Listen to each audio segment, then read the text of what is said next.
Hello guys, আসসালামু আলাইকুম। আজকে আমরা রান্না করব বড় তেলাপিয়া মাছ। বড় তেলাপিয়া মাছ আমরা আলু এবং কুমড়ো শাক দিয়ে রান্না করব। কিভাবে রান্না করব সেটা আপনাদের এখন দেখা সেটা আমরা এখন দেখাবো। আমরা এখন বড় তেলাপিয়া মাছটা ধুয়ে পরিষ্কার করে নিয়েছি।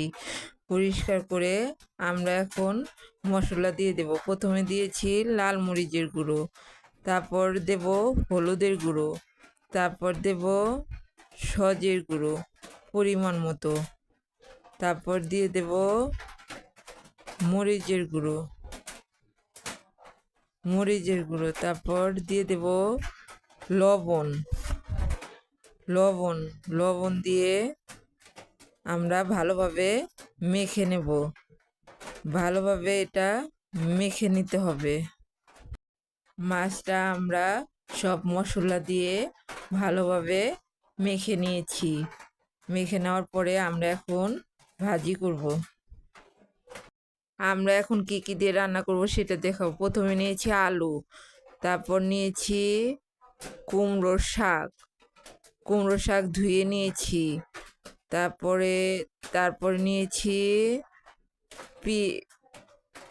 নিয়েছি পেঁয়াজ মরিচ কাটাটা আমরা কুচি করে নিয়েছি।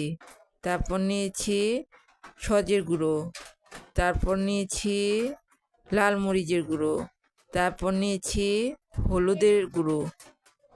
হলুদের গুঁড়ো, তারপর নিয়েছি সয়াবিন তেল, তারপর নিয়েছি লবণ, তারপর নিয়েছি পরিমাণ মতো আদা বাটা, তারপর নিয়েছি জিরা বাটা, তারপর নিয়েছি পেঁয়াজ রসুন বাটা।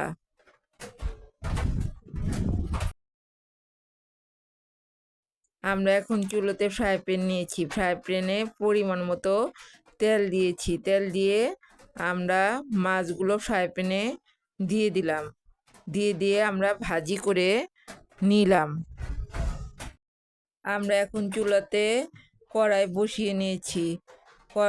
কড়াইয়ে পরিমাণ মতো তেল দিয়েছি। তেলের মধ্যে পেঁয়াজ ও মরিচ দিয়ে নিলাম। পেঁয়াজ মরিচটা আমরা একটু ভেজে নেব। একটু লাল করে ভেজে নিতে হবে।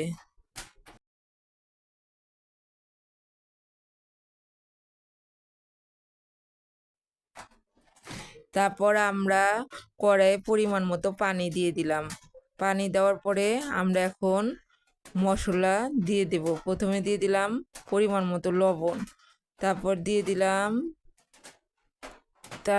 দিয়ে দিলাম হলুদের গুঁড়ো, তারপরে দিয়ে দিলাম লাল মরিচের গুঁড়ো, তারপর দিয়ে দিলাম সজের গুঁড়ো, তারপরে দিয়ে দিলাম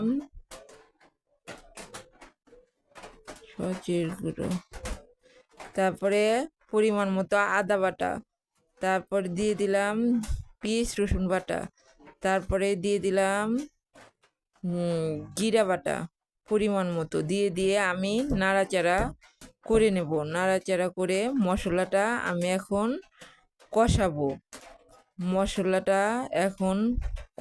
নেড়ে চেড়ে কষাবো। মশলাটা কষানো হয়ে গেছে। তারপর দিয়ে দেবো আলু। মশলার মধ্যে দিয়ে দিলাম আলুটা নাড়াচাড়া করে নিতে হবে। আলুটা নাড়াচাড়া করে আমি এখন ঢাকনা দিয়ে ঢেকে দিলাম। আলুটা কষানো হয়ে গেলে আমি ঢাকনাটা উঠিয়ে নেড়ে চেড়ে নেব। নেড়ে চেড়ে ভাজি মাছটা আলুর মধ্যে দিয়ে দেব। দিয়ে একটু ভাজি মাছটা আলুর মধ্যে দিয়ে দিলাম। দিয়ে নাড়াচাড়া করে দিতে হবে।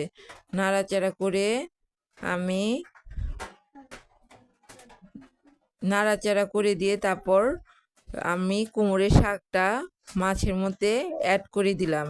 অ্যাড করে দেওয়ার পরে একটু জাল করে নিতে হবে। হয়ে গেল আমাদের মজাদার বড় তেলাপিয়া মাছ আলু এবং কুমড়ো দিয়ে।